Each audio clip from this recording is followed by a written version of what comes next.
Good afternoon, everyone, and welcome to today's SOAR webinar on understanding steps to completing SOAR-assisted SSI, SSDI applications. My name is Pam Hine, Senior Project Associate at the SAMHSA SOAR TA Center, and I will be your moderator today. Before we begin, just a few items to review. This training is being supported by the Substance Abuse and Mental Health Services Administration and the U.S. Department of Health and Human Services. The contents of this presentation do not necessarily reflect the views or policies of SAMHSA or DHHS. The training should not be considered substitutes for individualized care and treatment decisions. Just a few webinar instructions. The slides, materials, and presenter bios are available on the SOAR website. The link to the SOAR website can be found on the reminder emails you received about this webinar, and you will also receive an email after the webinar with a link to the materials. The recording will be available within about a week on the SOAR website and later on YouTube. We will be taking questions mostly at the end, which will be facilitated by the SOAR TA Center. So please submit questions using the Q&A function. And we'd appreciate if your questions were not applicant specific, because that does require some additional follow-up and further questions. So we ask that you reserve those for maybe a one-on-one with your TA Center liaison, who can provide more time and a much more thorough response to you too. So all participant lines will be muted and the chat feature is disabled. There is an evaluation which we ask you to complete, and your browser will redirect you to a survey following the webinar. There is ASL interpretation by Kip and Paige today and live captioning by Leora, which are available to enhance accessibility. To view captioning, click live transcript and select show subtitle. For ASL interpretation, you can pin the interpreter video by selecting the three dots in the upper right corner of their video. Today, I'm pleased to introduce Doreen Gross, the PATH Program Coordinator and the SOAR Core with the Division of State and Community Systems Development at the Center for Mental Health Services at SAMHSA. Doreen will give today's welcome. Doreen? Hey, thank you so much, Pam, and a warm welcome to all of you for joining us today. On behalf of SAMHSA, or the Substance Abuse and Mental Health Services Administration, I would like to welcome you to this SOAR webinar entitled Understanding Steps to Completing SOAR-assisted SSI and SSDI applications. This webinar will guide you through the steps necessary to getting started with implementing the SOAR model successfully. Panelists from the SOAR TA Center staff will share information on how to access and utilize various SAMHSA SOAR tools and worksheets that can help you in the SSI and SSDI application process. I would like to welcome and thank our panelists from the SOAR TA Center for your willingness to share your expertise on this important topic. And I'll turn it back over to Pam, who will be moderating today.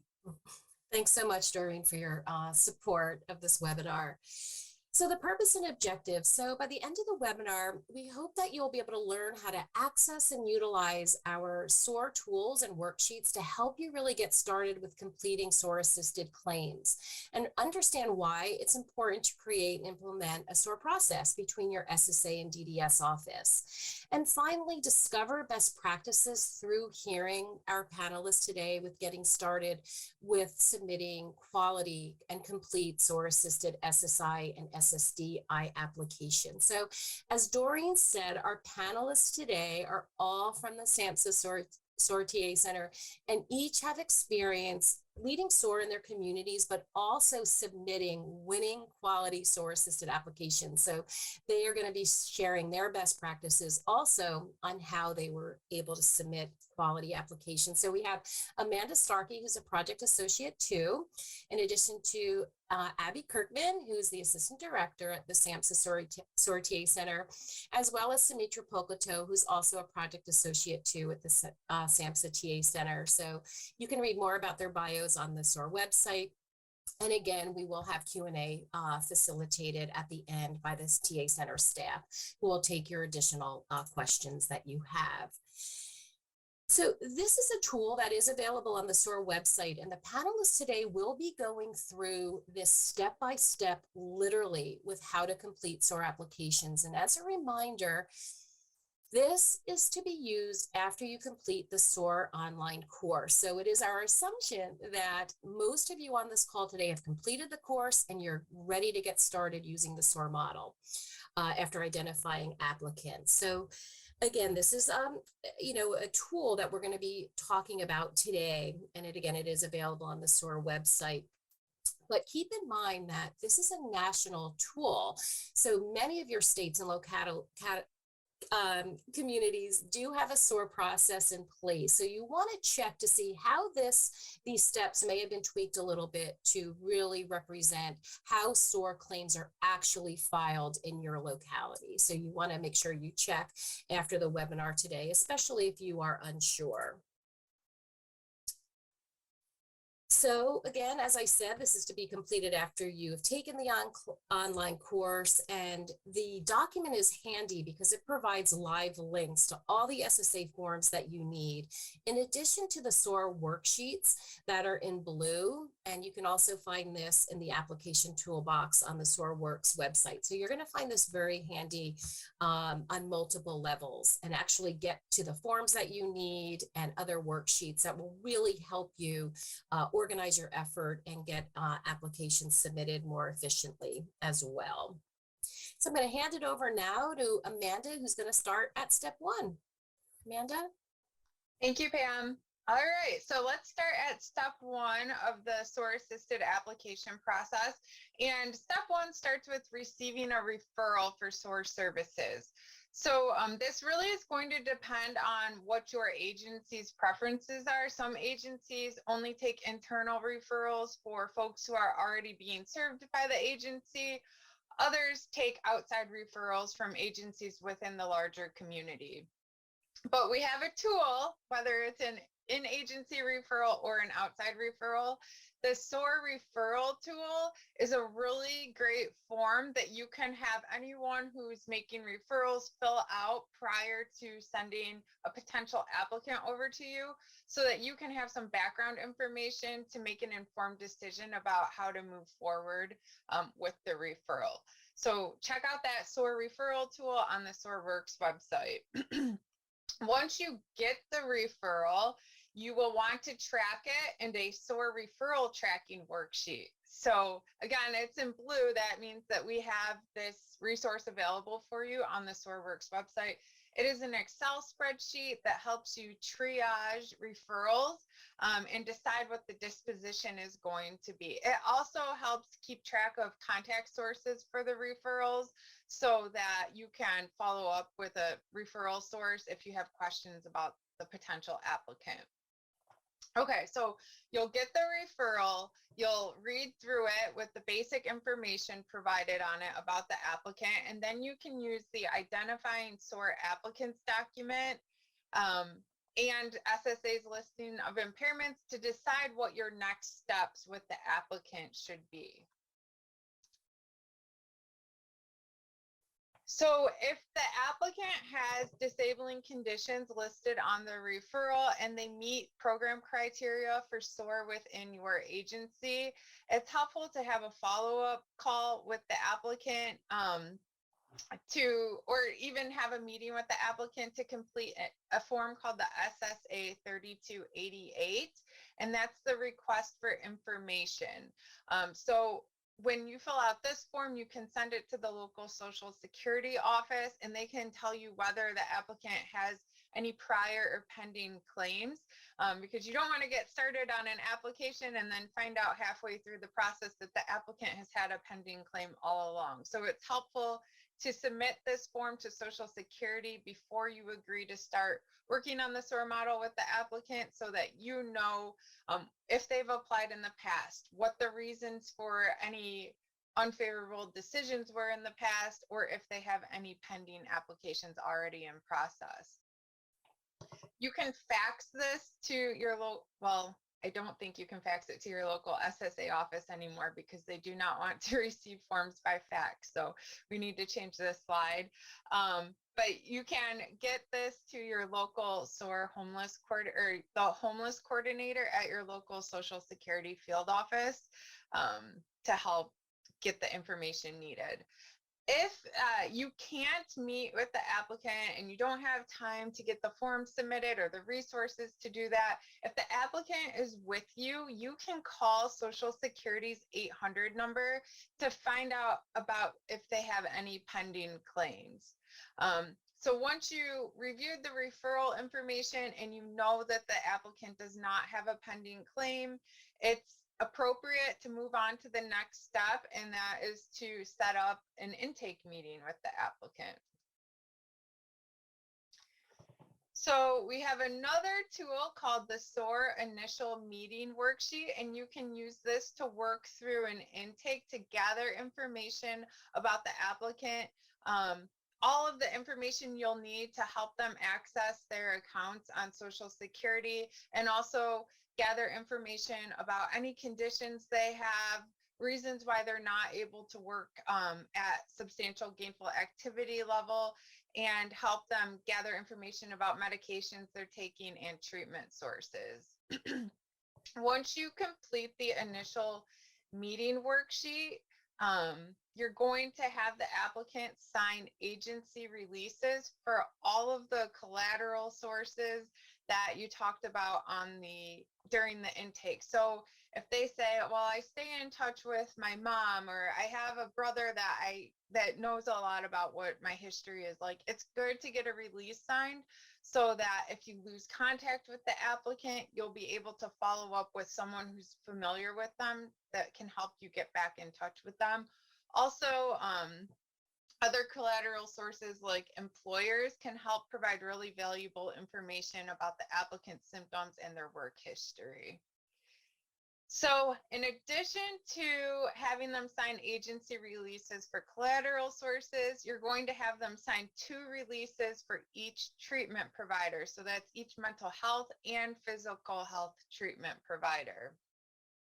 We have a sample agency release of information that you can use. You can take it and put it onto your own agency's letterhead and use that as your release if your agency doesn't have a specific release.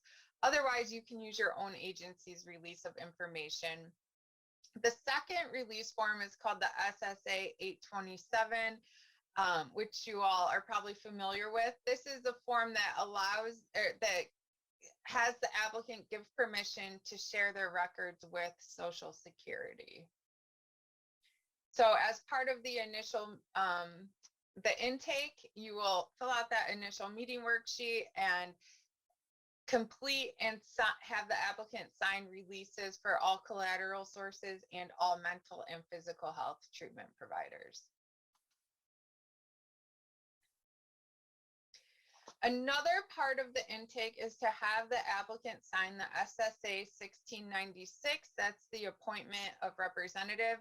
You're not going to submit this form quite yet. You'll wait until you're ready to submit the entire application packet, but it's helpful to talk through the 1696 with the applicant while you're having them sign the form so that they understand what the appointment of representative means.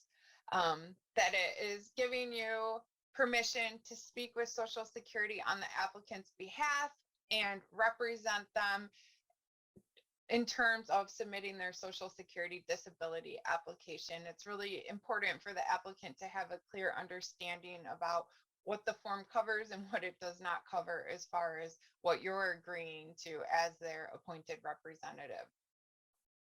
Once the intake is complete, you should schedule weekly meetings with the applicant. Usually we recommend estimating about an hour once per week to meet with the applicant so that you can complete all of the interviews to write the medical summary report, as well as fill out the paper copies of all of the forms needed for a Social Security disability application. We have more information about completing the SSA 1696 on YouTube. So if you didn't know this, the SOAR TA Center recently released lots of videos that kind of help support what we've been talking about all along with SOAR. We are walking people through really important forms and concepts related to applying for disability. So you'll see those videos referenced throughout today's presentation. And then step 3 is requesting the records from the treatment sources. So at the intake, you had the applicant fill out all of the records requests. Now it's the kind of time consuming part of you need to send out all of those requests to treatment providers. So we recommend going back 2 years prior to the onset of the applicant's disability when requesting treatment records. And onset of disability doesn't mean the day that they stopped working necessarily. It means the day that their symptoms became so severe that they were no longer able to earn substantial gainful activity level income.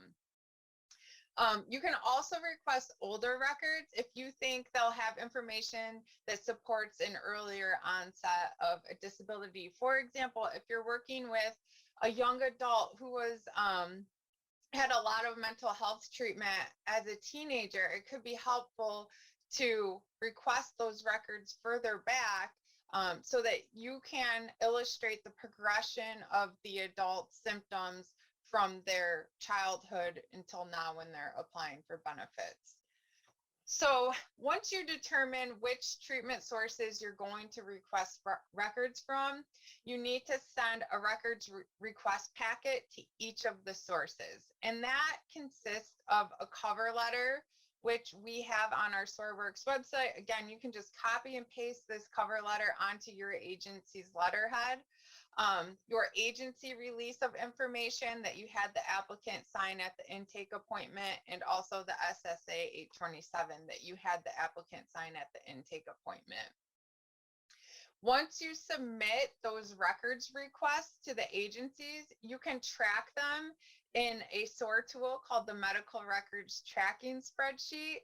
So this is a really helpful spreadsheet to keep track of, okay, I sent out my records on this date and I received them back on this date.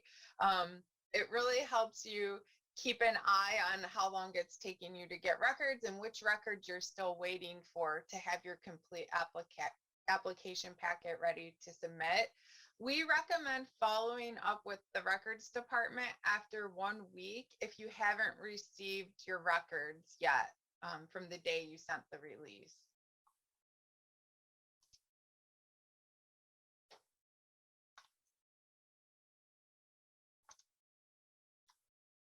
So once you send out for the records, they're going to start coming back to you. And what you want to do is cross-reference the records that are coming back with what you talked about in that intake appointment. So make sure that the symptoms that the applicant told you they were experiencing in the intake appointment are mentioned in the medical record so that you have that medical evidence to submit on behalf of the applicant. If you can see, like, clearly the symptoms we talked about at that intake appointment are documented in the records, that's where you're going to move on to step 4 of the process. If the symptoms aren't documented in the records, but you definitely observed those symptoms, or you've talked to other people that are familiar with the applicant and you know that they are experiencing the symptoms they talked about at the intake appointment, you can go on to step 4 in the process, but we would recommend a consultative exam in the medical summary report because you don't have the medical evidence that documents the applicant's symptoms. So you'll want to give the disability examiner some notice and say, hey, they're experiencing these symptoms. They need to have an evaluation by a treatment provider so that you can have medical documentation of it. So the third scenario would be that the applicant told you about symptoms in the intake, but they're not documented in the treatment records and they're also not easily observed. So in this case, we might want to hold off on moving forward in the application process with the applicant until we can have some records that support the severity of the symptoms that are needed in order to meet a listing or equal the severity level of a Blue Book listing for benefits. So what you can do is say, hey, we're going to put you on our wait list. We'd like you to seek treatment for a few months. We'll help you make that connection to treatment. And then we're going to circle back and see what your records say then, because at this point, we don't have the medical evidence needed to support a favorable decision. So as I said earlier, we have videos that address a lot of these things. We're doing a quick review of the whole process today on the webinar, but these get into some of the really important details and concepts that are great to have a strong understanding of. So Kristen has a video where she went over collecting medical records, and Sumitra made a video about using the Blue Book listings to document the severity of an applicant's symptoms. I'm going to turn things over to Abby to take us through step 4. All right, thanks, Amanda.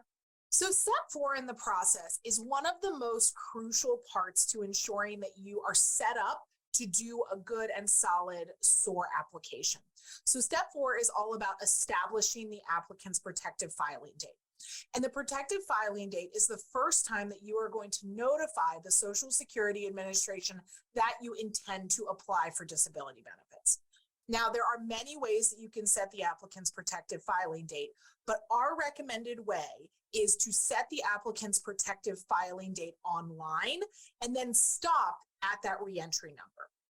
Now, one of the great resources that the SOAR TA Center has is on the right-hand side is creating a My Social Security account.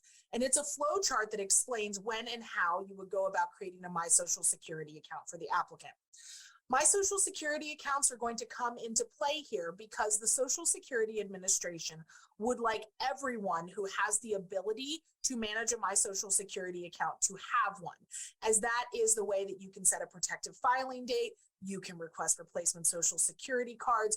You can also check on the status of an application as well as ensure that all of your work credits are present. So when you are working with an applicant to apply for Social Security and you are ready to set the applicant's protective filing date, there's one of 2 ways that you can navigate this process. When you go and you click Apply for Benefits and you start a new application, you will come to the question that is on the lower left-hand corner. It will say, who is completing this application? And if you want to attempt to establish a My Social Security account for the applicant, or if the applicant already has a My Social Security account, you will select, I am applying for myself. Even though you are a caseworker and you are helping the applicant apply, you might be kind of driving, but the applicant is there with you. You are going to select, I am applying for myself.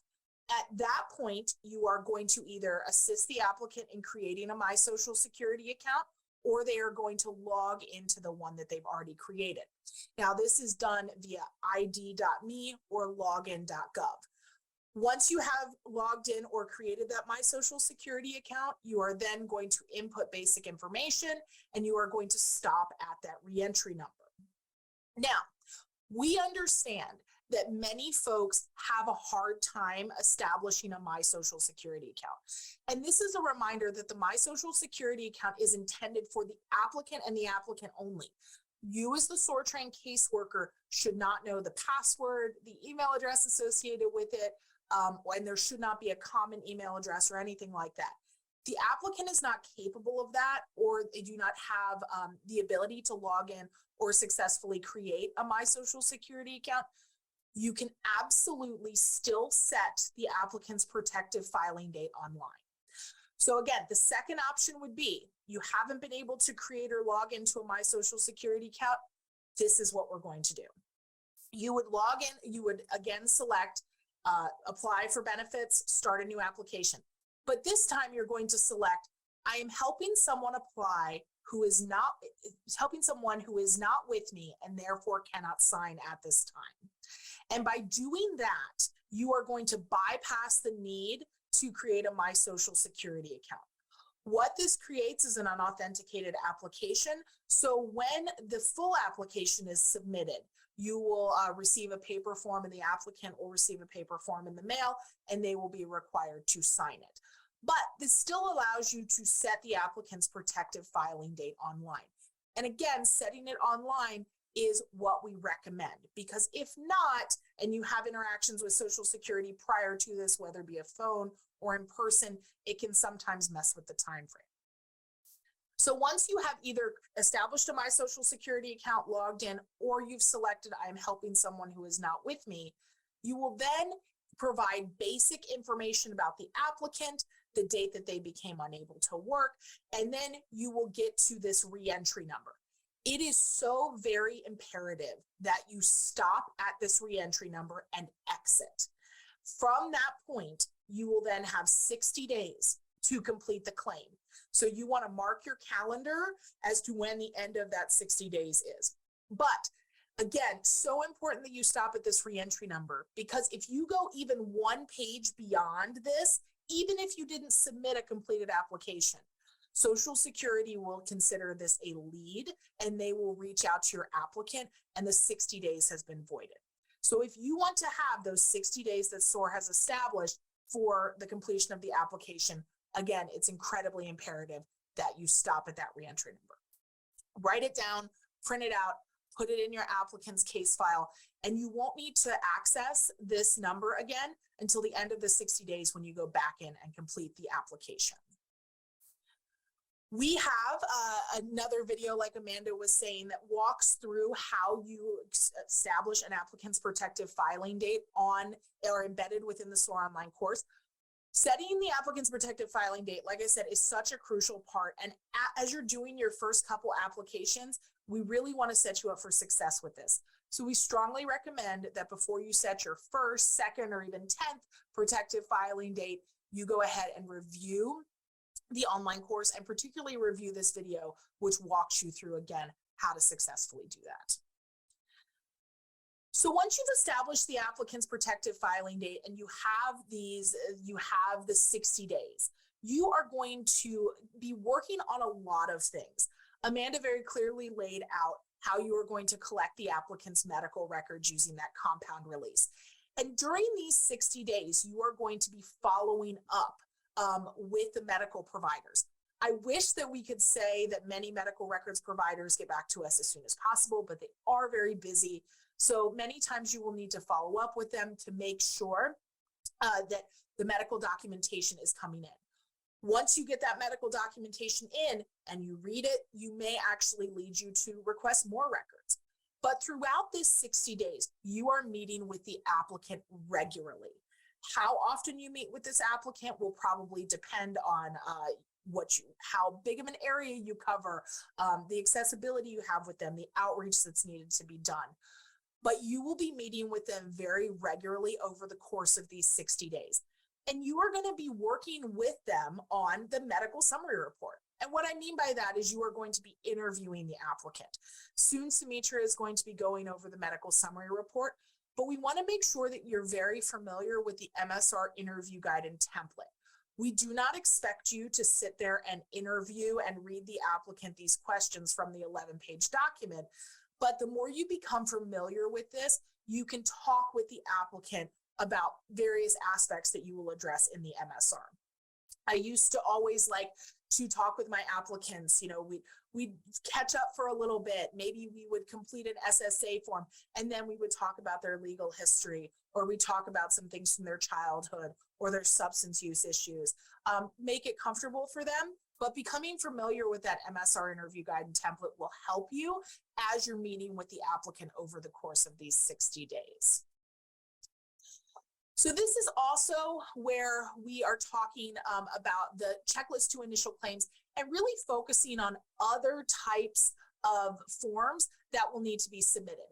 So even though you are completing these forms during step 6, you're not going to be submitting them until you are submitting the completed application.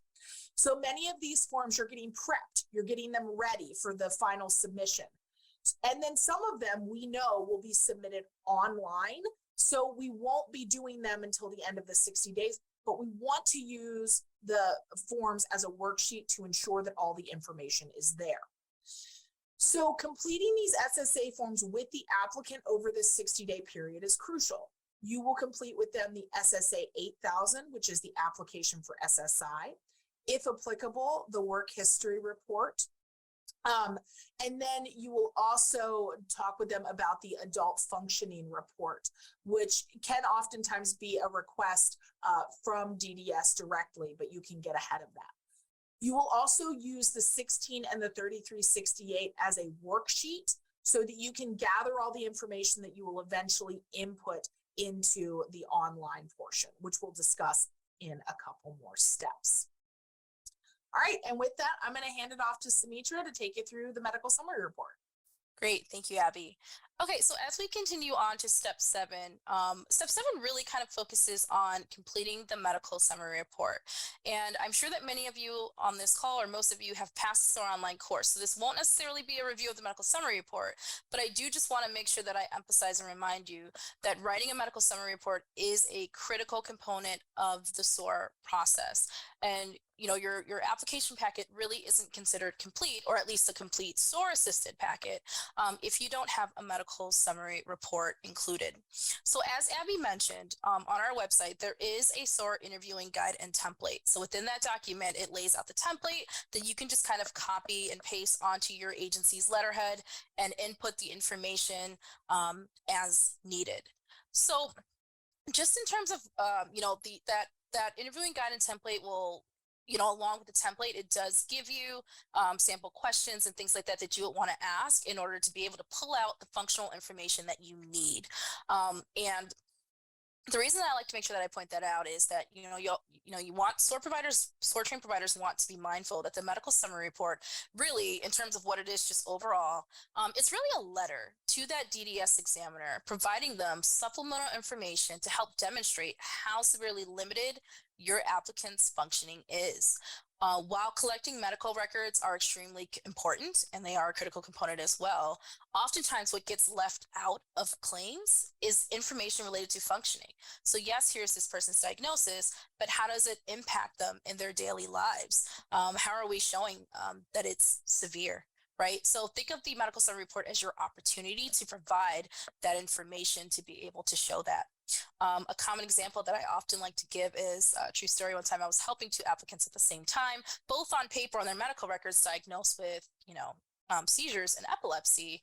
But applicant A experienced it maybe every 3 or 4 months or so, every 3 or 4 months or so. And while that's certainly limiting, when you compare them to person B that I was assisting, this person experienced seizures probably 3 or 4 times a week and had to have their mom sit in the room with them because they'd often fall off their bed and injure their face and had multiple hospital visits, right? You get the point. So the whole point is that, right, like if you were just simply looking at a record by itself, you may not necessarily have that additional information that's showing how severely limiting it is to that person's life. So you want to make sure that in your medical summary reports, you're utilizing information from the medical records you've been collecting, from your own, interactions you've had with that applicant, quotes from them, examples, observations. You want to make sure the medical summary report is your opportunity to take all of that and really kind of inform the DDS examiner, be able to really show them so that they are able to then make a determination that that person experiences some limited and marked functioning in their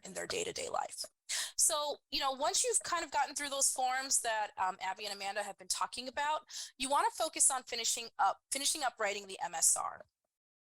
And once you've finished writing it, you completed all those sections in that interviewing guide and template, there are a couple options that you have in order to kind of assure a quality review. You're able to send that to your SAMHSA SOAR TA Center liaison for review. Where, as long as you have the information redacted, you can feel free to send it over to us. We'll review it, give you feedback on it.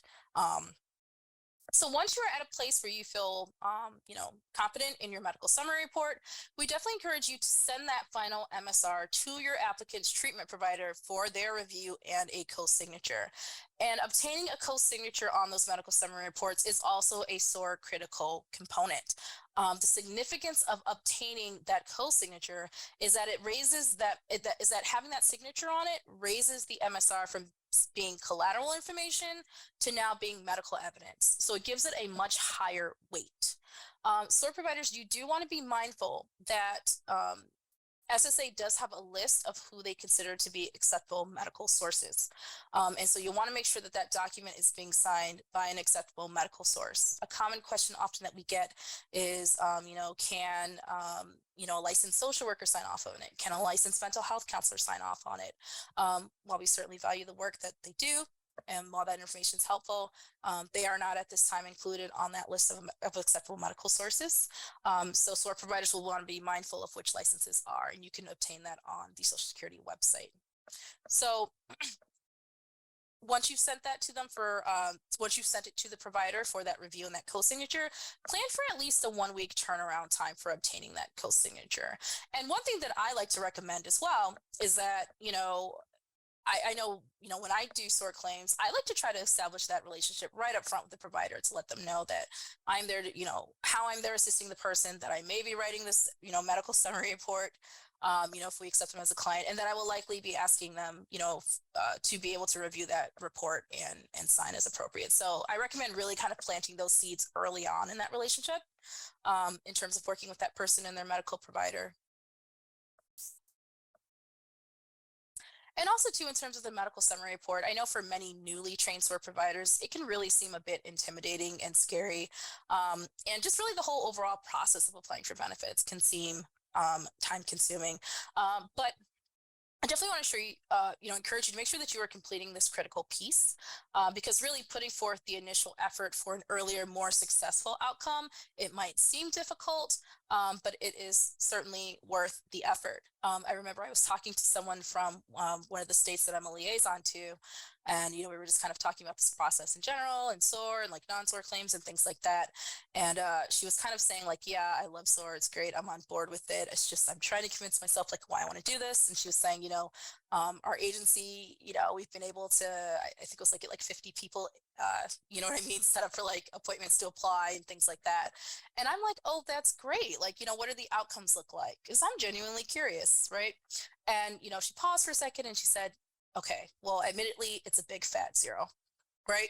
And so the reason that I like to bring that story up is because, while it may, sometimes I think, we try to kind of go the faster route. But my question is, is that worth it if you're still getting, the same results?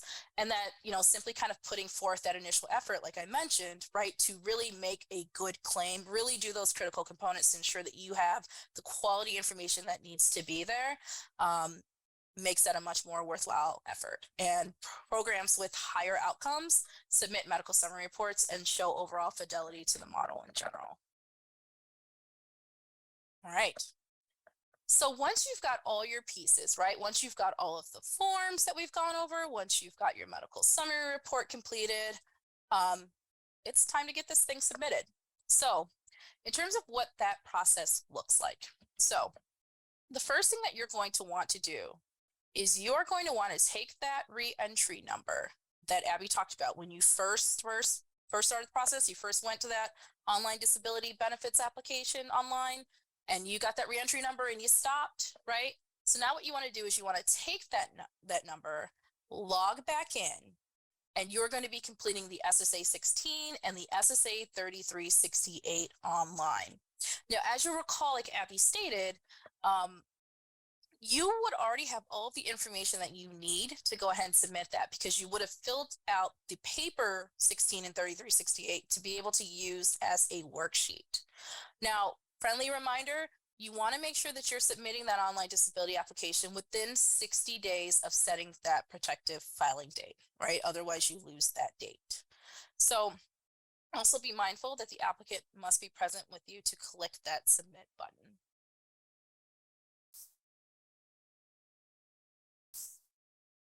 So once you've submitted online, you're going to get a screen that looks like this. This is a screenshot. It's going to say, thank you for applying for disability online. And it's going to give you a confirmation number and some next steps. You'll want to make sure that you are writing down that confirmation number, printing out the paper. I used to like to print it out, put one copy in the applicant's file, maybe give them one if they needed it. And in terms of where it kind of goes from there, be mindful that the online application, it's downloaded to the SSA field office that is associated with the applicant's zip code, sometimes some people get confused and think that it's going to the closest, the nearest location to their agency, but it's being downloaded according to the applicant's zip code. All right. So on to step 9. So once you've submitted the online forms, right, the SSA 16 and the SSA 3368, you then want to submit the paper packet no more than 2 days after that, no more than 2 days. And so when I'm saying submit the complete paper packet, that's referring to all of the other forms that are not available online. Okay. Now, this is one of those things where you're going to want to make sure that you are cognizant of whatever is the local process in your community, because it's going to look differently. Sometimes even some SSA offices within the same city can look differently, right? So in terms of how you submit that, be mindful of your local processes. Some communities, it might be that you're submitting in person. Some you might be mailing it. Some you might be putting it in a Dropbox. Just be mindful, and I think we said it earlier, that complete applications can no longer be faxed over. There are some forms that can be faxed over that are accepted, but signed complete application packets cannot be submitted via fax anymore. So this is what a complete SOAR packet looks like, okay? So we've got that SOAR checklist for initial claims. You can use that as a cover sheet. You would have submitted the SSA 16 and 3368 online. And then at least within 2 days of that, you would have submitted the rest of the packet, which consists of the SSA 1696, appointment of representative form, the SSA 827, authorization to disclose information to SSA, the SSA 8000, which is the application for SSI. And then we will talk a little bit in terms of how the MSR and medical records can be submitted. So what we typically recommend here at the SOAR TA Center is that medical records and the medical summary report are submitted directly to the DDS office, examiner, as opposed to the local field office. That way it's going directly to them. And especially if you are working with an applicant that has lots and lots of medical records, right? So there are a couple different ways that you can submit this directly to them. One of which is through via use of the barcode cover sheet. So this is a cover sheet that is generated by DDS, and it has a barcode on it that is specific to the applicant's file.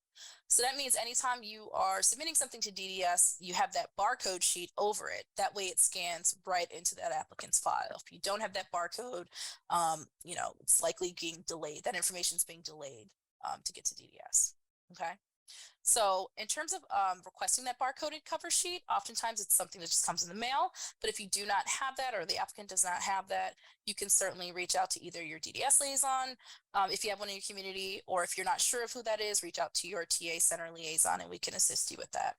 The other option is Electronic Records Express, otherwise known as ERE. And this is not to get confused with ARS, Appointed Rep Services. They're two different systems. This is referring to Electronic Records Express. And what this is, it's a free system that SSA administers, and it is specifically for uploading electronic versions of medical records. So if you've got records to submit for a claimant, and you are signed up for ERE, you can simply just directly upload them to the DDS office electronically. And you may receive records electronically via encrypted email or CD. If you have paper records, you'll need to be able to have access to a scanner to be able to upload and convert them and send them electronically. If you're sitting there like, oh, that's great, how do I sign up for it? The process for signing up for it is state specific. So it's going to look differently depending on your state. But generally speaking, there's some contact information here below that you can call or reach out to via email in terms of letting them know that you'd like to sign up for that, your provider, you'd like to sign up for Electronic Records Express. You can also reach out to your state DDS professional and or medical relations officer to help you get that process started as well. All right, so I am going to go ahead and turn it over to Amanda. All right, thank you, Sumitra. Okay, so we made it through the first big portion of the process, and that is to submit an application. So now, step 10 talks about what SSA and DDS, the different roles that they play while they're processing the claim, and what your role can be while SSA and DDS are processing the claim. So the first is talking about SSA's responsibilities. They are the federal agency that oversees Social Security disability benefits. And they review forms for accuracy and determine which or both programs the applicant is eligible for. They look at the applicant's non-medical eligibility criteria, like their earnings history, their current earnings, income or resources that they currently have to find out if they're eligible for SSI, SSDI, or both SSI and SSDI. So what Social Security will do is contact the SOAR caseworker or the applicant if they need more information before they can send the case on to Disability Determination Services. Once they have all of the non-medical information verified and they verified that, yes, based on the non-medical information, this person is eligible for benefits, they're going to send the SOAR application over to Disability Determination Services electronically so that it can be assigned to an examiner where DDS will take a look at the medical information. Another thing that SSA will do is they will make sure that DDS is aware that it is a SOAR-assisted claim, so it can be handled according to the expectations within your state or community. So Disability Determination Services is a state agency that's contracted through Social Security, and they make the medical decision on the claim. So once SSA confirms the non-medical information, they'll send that claim electronically over to DDS, and it will be assigned to a disability examiner. In some states, there's designated units or specific examiners that look at SOAR claims, and they're the only people that the SOAR claims would ever be assigned to. In other states, all DDS examiners are aware of SOAR, so it could be assigned to any examiner within the agency.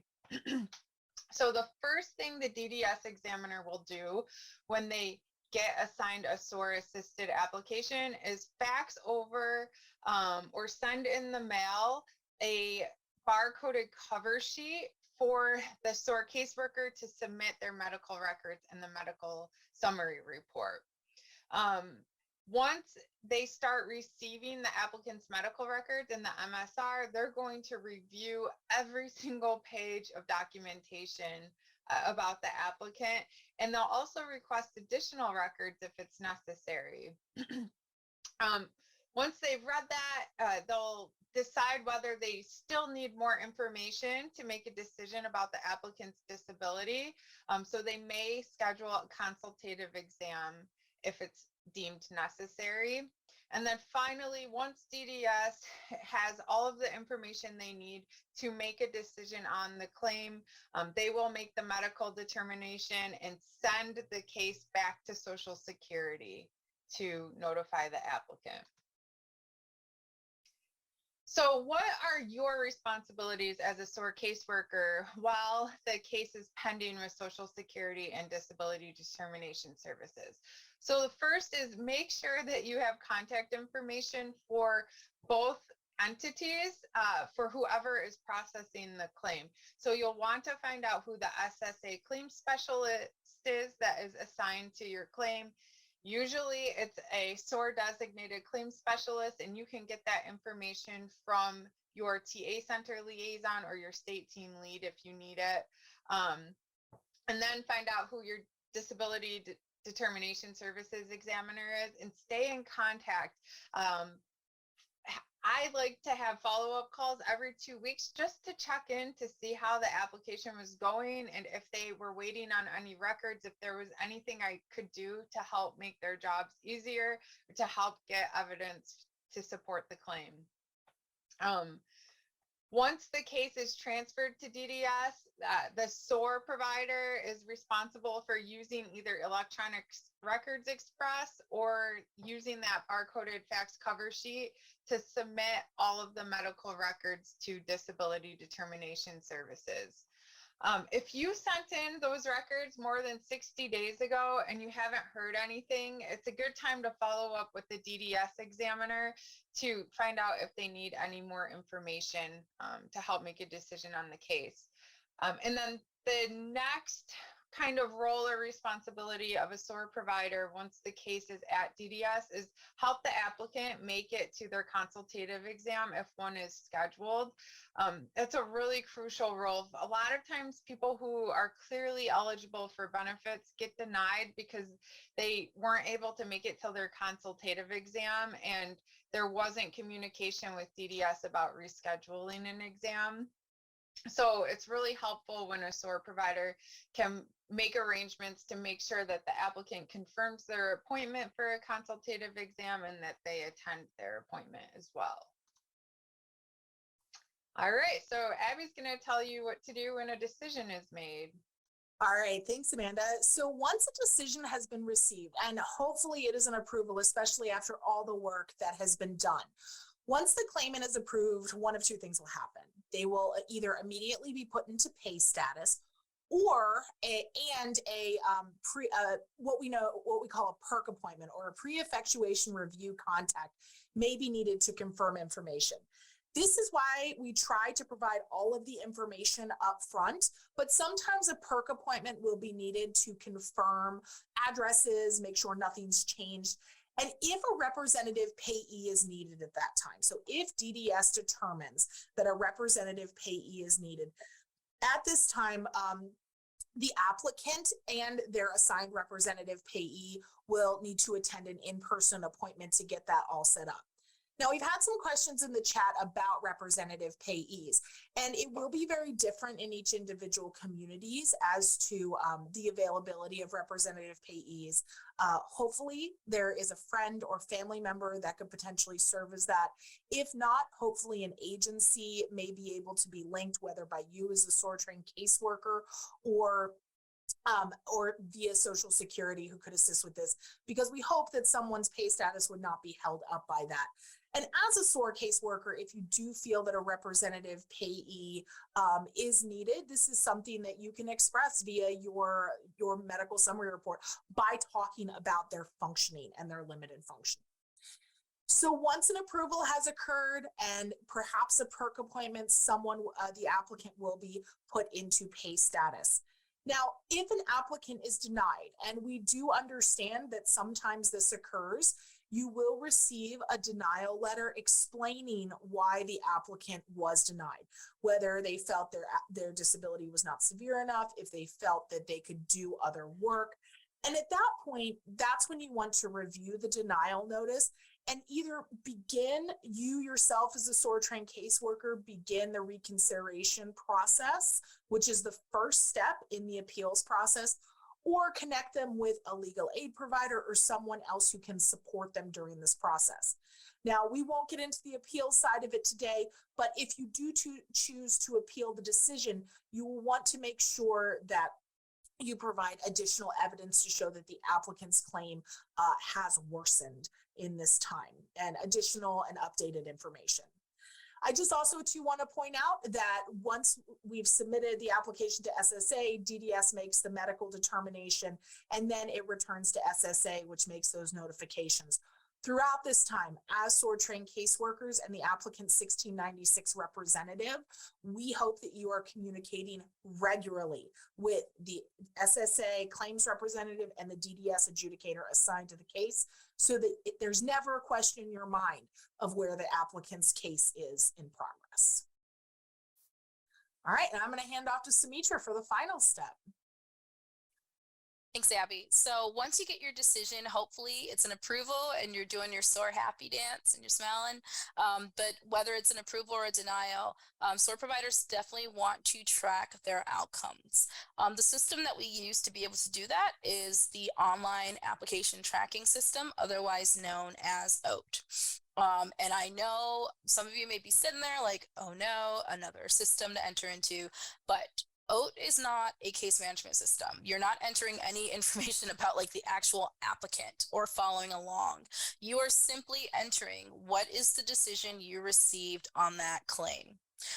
So OAT is free. It's very user friendly. It's accessible from any web browser, and there's nothing to download. Again, there's nothing to download. You would just access it from a web browser. It is on a secure server, and it is HIPAA compliant because, again, as I just kind of mentioned, is that there's no personal identifying information about the actual applicant being collected. You are just simply reporting whether you received an approval or a denial on that claim. And I just want to make sure that I'm emphasizing and, the importance of tracking those outcomes, right? And there's many, many different reasons of why we want to track outcomes. The first thought that often comes to my mind, I guess coming from a case management background is, well, if you didn't document, it didn't happen, right? No, but other than that, right? First and foremost, we want to absolutely be able to recognize the hard work that SOAR providers are putting into these applications and this hard work that's being done. So, we definitely want to have like accurate reporting, accurate numbers from the states that are reflective of all of the work that is happening. It also helps to boost your community and your state's outcomes. OAT allows for OAT users to run reports that see the impact that your work is having on the community. And I think what's really, really important for a lot of states is that the stronger the outcomes are, that's typically what's needed to be able to apply for funding for SOAR dedicated positions and things like that. Oftentimes really like the clinchers is really being able to show those outcomes and impacts. And, if there are any SPART fans here, numbers don't lie, right? As the saying goes. So you definitely want to make sure that, that data is being reported accurately. And with that, I am going to pause and leave some space to see if there's any Q&A that we can answer. Well, I'll start by saying, thank you presenters by sharing all of your expertise and going through the steps. And we've already seen in some of the comments how helpful that standard SOAR process document will be, because it does break things down into manageable bites, if you will. And I think the more you look at that document, you'll be comfortable with those steps. And again, that first application will be a bit clunky, but the more you do, these steps will become, really second nature, for you. But we appreciate the positive feedback on that document. We have already answered well over 60 questions, throughout the webinar, but there's still some more that we want to answer, and we have plenty of time, for some additional questions, if you have them. And we just want to go through some of those questions that were answered already, but just to clarify, because we did get some questions about that 1696, the SSA 1696, the appointment of representative form, which is, at that step 1. So you fill out the 1696 in step 1, but you don't submit it until step 9, right? So we just want folks to be very clear on the SSA 1696, when to submit it, when to get it completed by the applicant and yourself, and when to submit it. So Amanda or Abby, do you want to just kind of talk a little bit about that 1696 and some tips for folks? Yeah, so I'll go first with it. So the 1696 is such a powerful document. It enables you to talk to SSA and DDS. It allows you to know who those folks are, and you are able to follow up with them. But it also does not work or be activated until you submit a completed application. So if you are submitting it along with the 3288, they're going to throw it away because there's no application to attach it to. So even though we are filling it out with a lot of the paperwork at the beginning, We always are submitting it with the completed application packet at the end because that is what it is going to work for.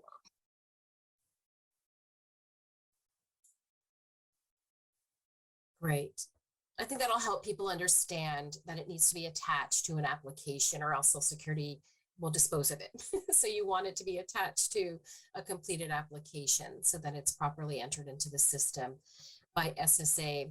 We had a bunch of questions come in regarding pending claims. So how do these steps kind of impact, or how do you use these steps, or when do you jump in, when there is a pending claim?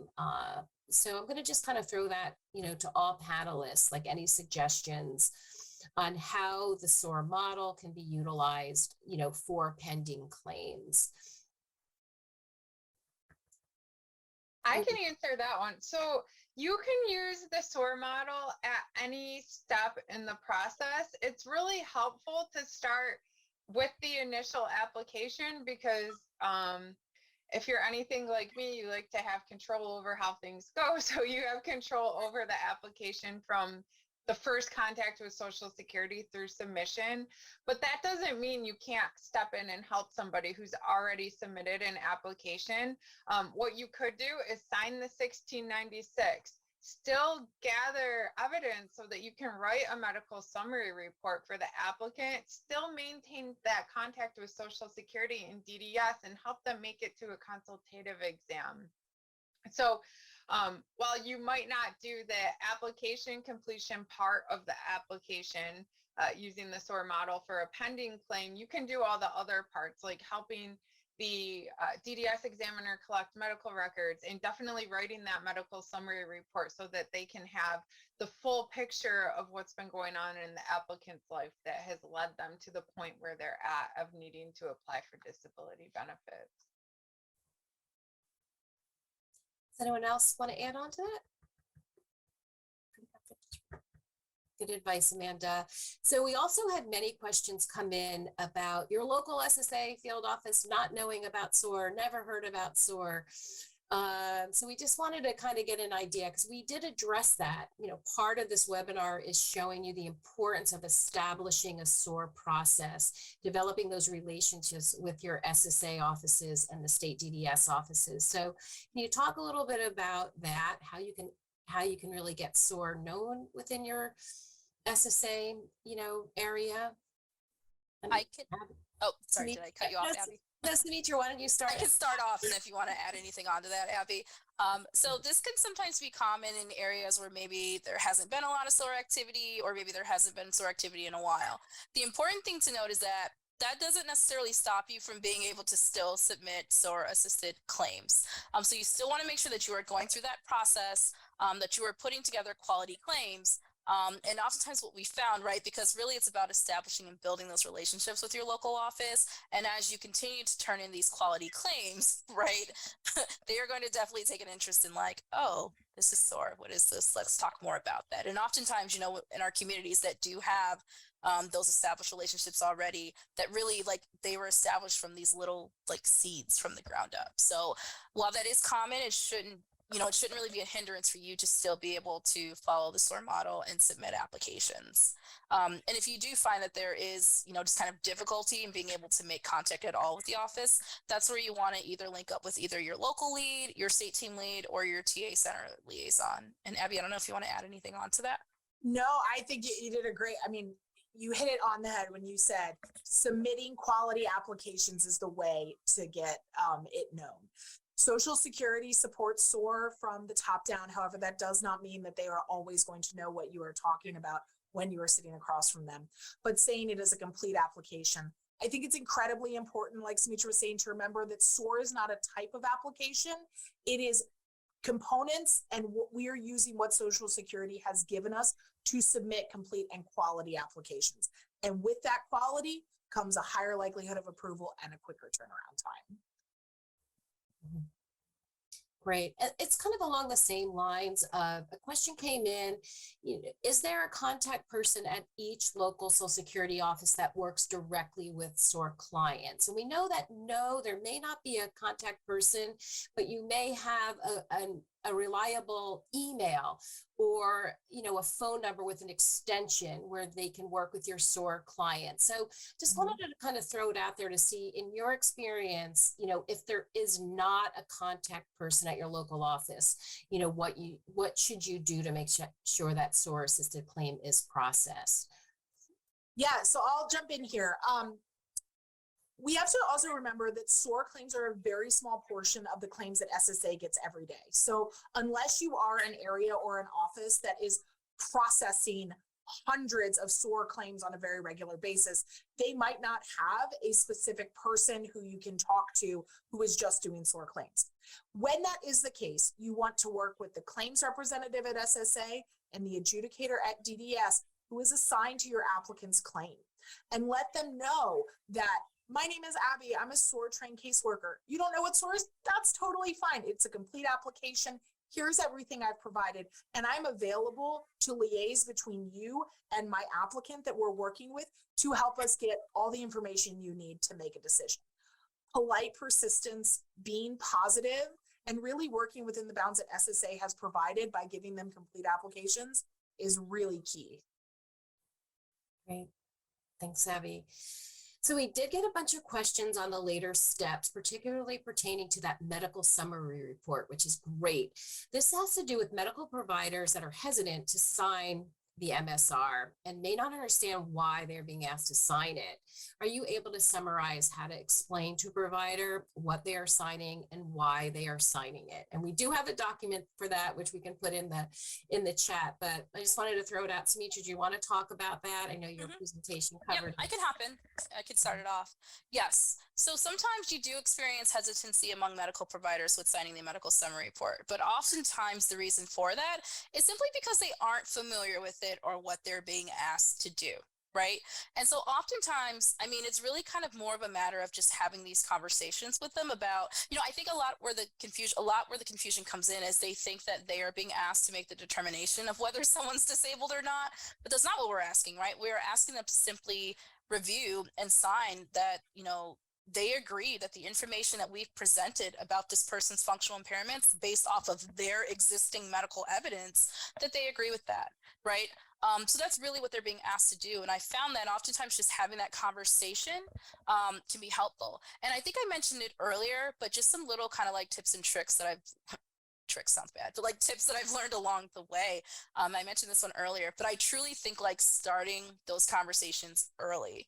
I feel like, doing SOAR is just this process of building and establishing relationships. And I think that if you have an applicant, really kind of establishing that relationship early with the provider to let them know that you are assisting that person with a claim, that you will be writing a summary report of some of their functional impairments that's based off of their existing medical records, and that you will be asking them to review it and sign off on it, right? So letting them know early, like attending some of those doctor's appointments with your applicant if you're able to. Another little tip that has been helpful for me is make friends. Make friends with the care coordinator in that office. Make friends with the social worker in that office, or the person or the lady that works at the front desk, right? Because oftentimes, I've had experiences where I've just kind of explained it to them what it is and been like, can you pass this along to the doctor to review it and sign it? And because the doctor may not always respond to me, but that care coordinator, that social worker in that office likely already has an established relationship, and they're able to kind of pass that along, or at least like get a hold of the doctor to like kind of have, so that you can have that conversation with them as well.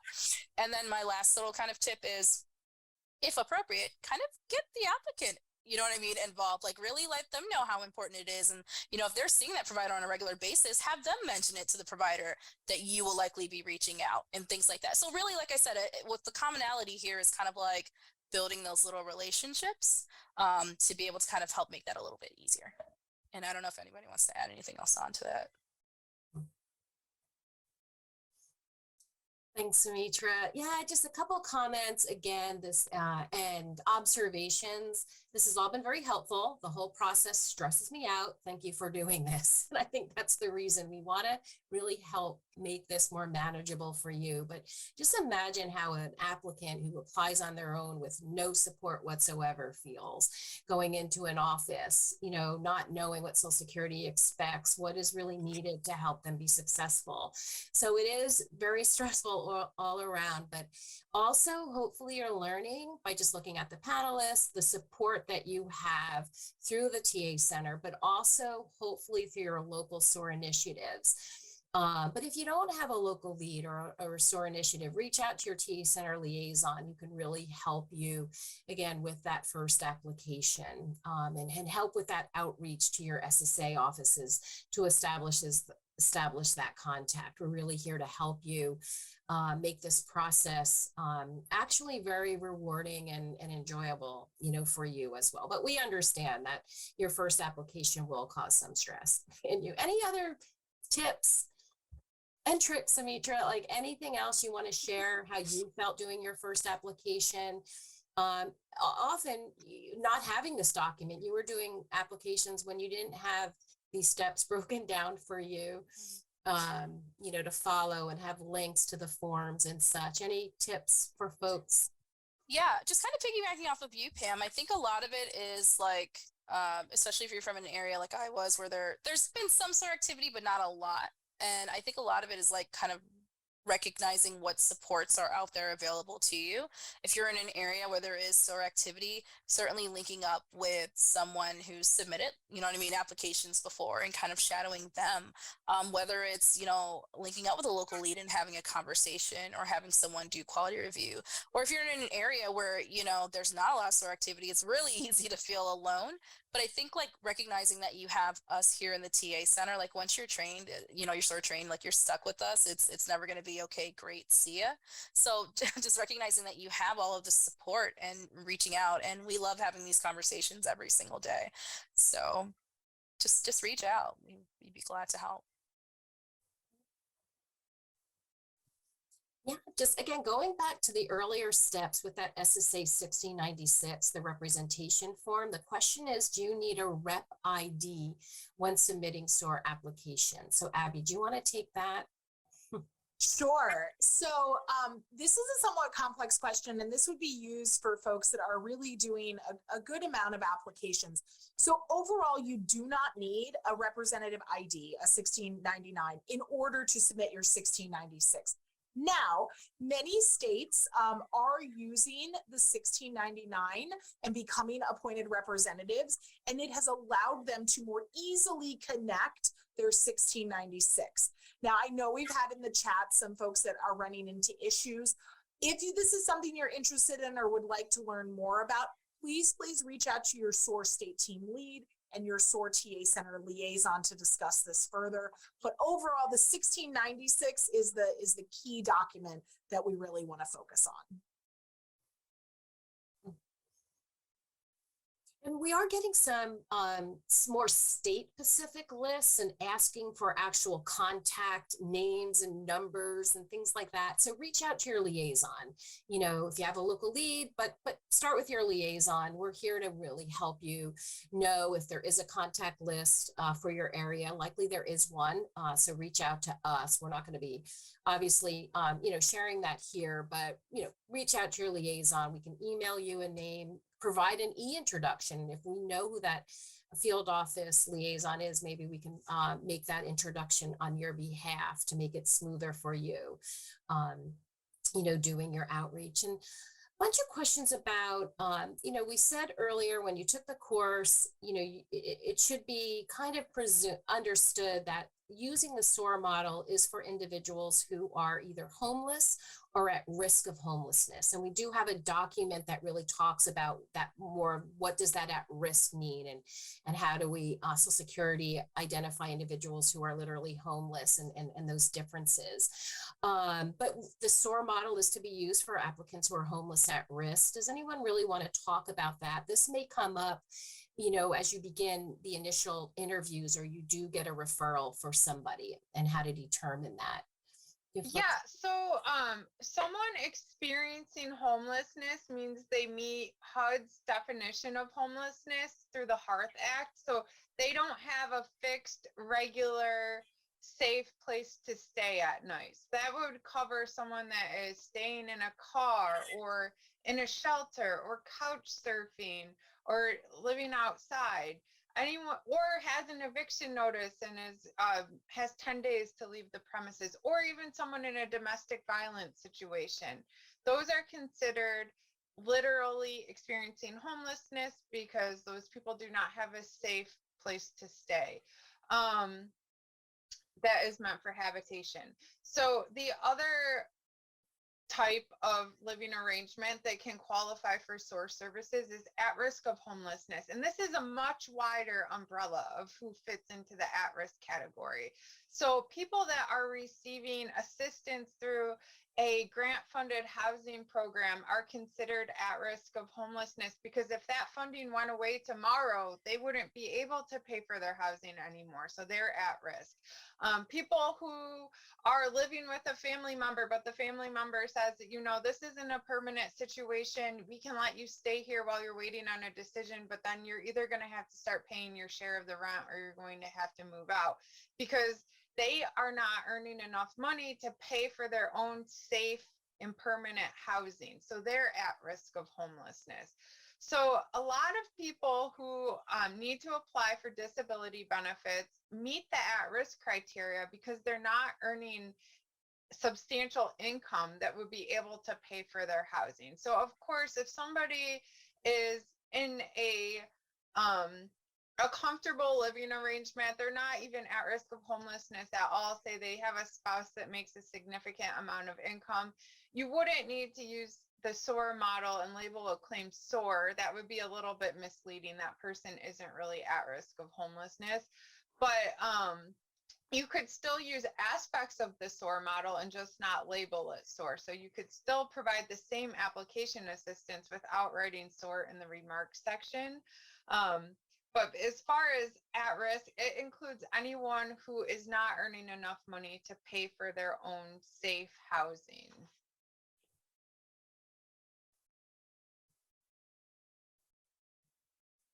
Thanks, Amanda. More questions are coming in about the definition of homelessness. So hopefully that document we think that should answer many of your questions you have around, would the SOAR model be appropriate for this individual? I'm not sure if they're quite at risk of homelessness. Reach out to your liaison. We usually err on the side that that person is at risk if they're not in their own, dwelling, if you will, right? So again, reach out, talk to us. We can walk through and maybe talk through some of these issues where it may not be that clear in using the SOAR model for. That's a very helpful document as well. So I'm just going to throw it to the panelists. If there's anything that you see, any questions that you see, or anything in your presentation that you want to kind of, just emphasize how important it is. Some people are talking about how long does it take to complete a SOAR application and get an approval. I know that's a loaded question, and it was discussed, where it could take anywhere between like 20 and 40 hours to complete an application. And, how long it may take to get a decision could really depend on your geographic location and what's going on, with the Social Security offices in terms of staffing, workload capability, things like that. But that's a big open-ended question if anyone on the panel wants to really talk about that. Yeah, so I'll take it a bit. I mean, how long it takes to do a SOAR-assisted application will really depend on the length of engagement that is needed. So it may be on the 20-hour end if this is someone that you can easily engage with and you can easily collect medical records. But if more outreach is needed, it might be on that more 40-hour end that it takes. The key here is that SOAR takes time. It takes time to do good quality applications, but the time spent on the front end is going to be significantly less than the potential time spent on the back end if an applicant is denied continuously. Once an application, a completed SOAR application, is submitted to the local Social Security office, they'll move it on to DDS, and your role as that caseworker and representative is to follow up with them. On average, we see SOAR claims taking about 4 to 5 months to get a decision.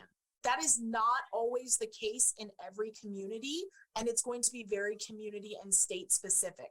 But if you are encountering issues where it's taking a long time, you haven't heard from SSA and DDS, or your calls haven't been returned, that is where you want to reach out to your SOAR TA Center liaison, so that you can talk with them a little bit more about how you can manage these and really get the process moving as efficiently as possible.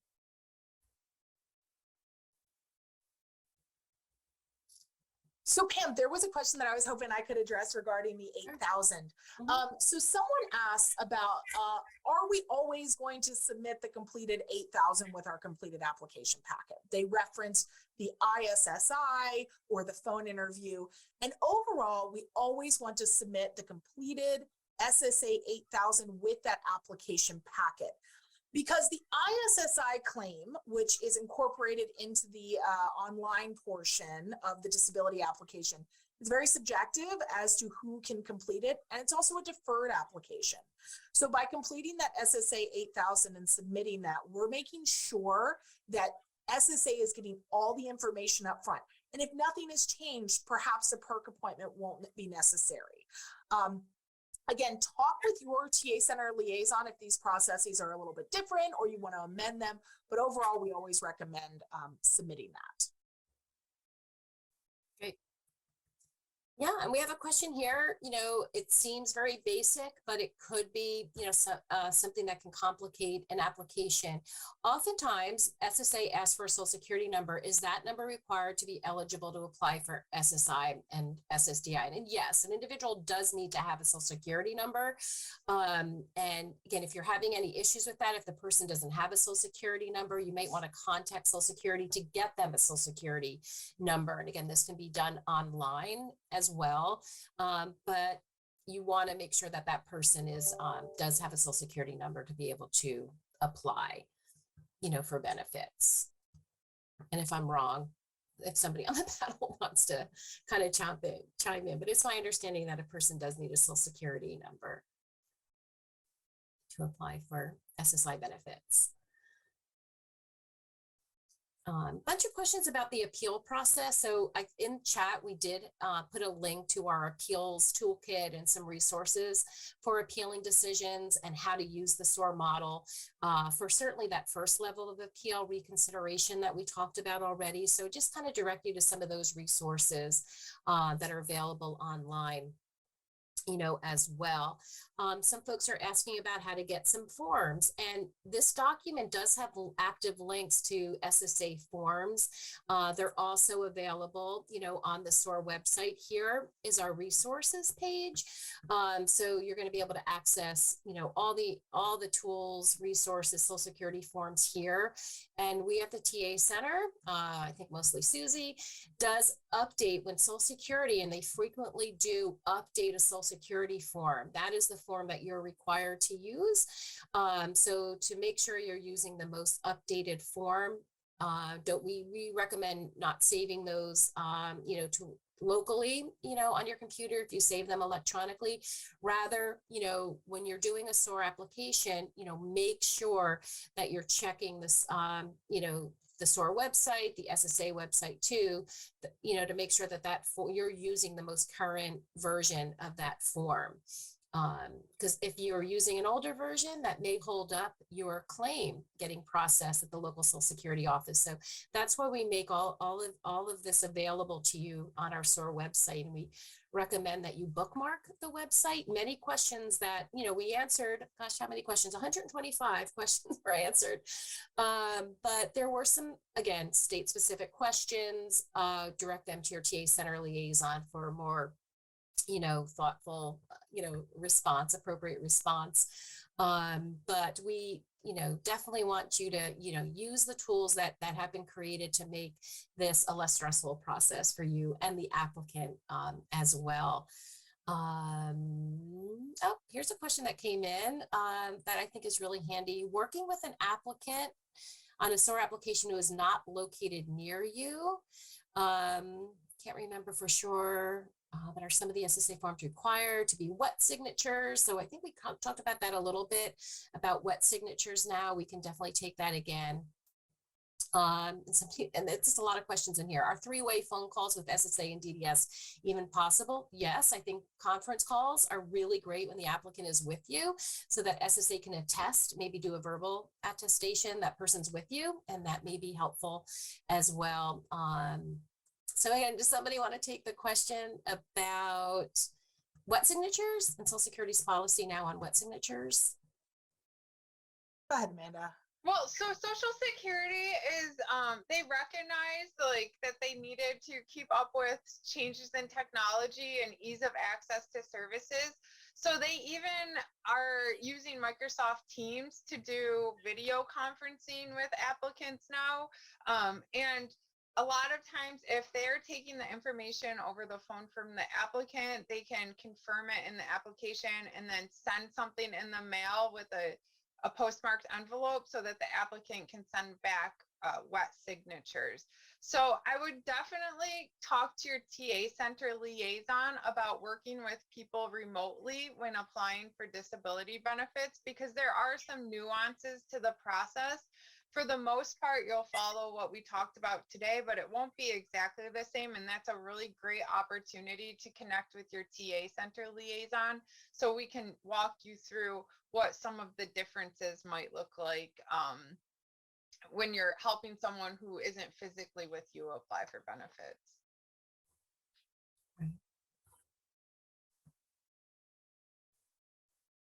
Let's see.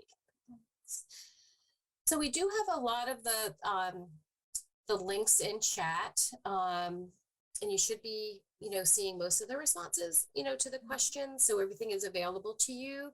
Again, I'm just going to put another plug for your TA Center liaison who can hopefully answer, some questions that you may have, especially as you start utilizing the model.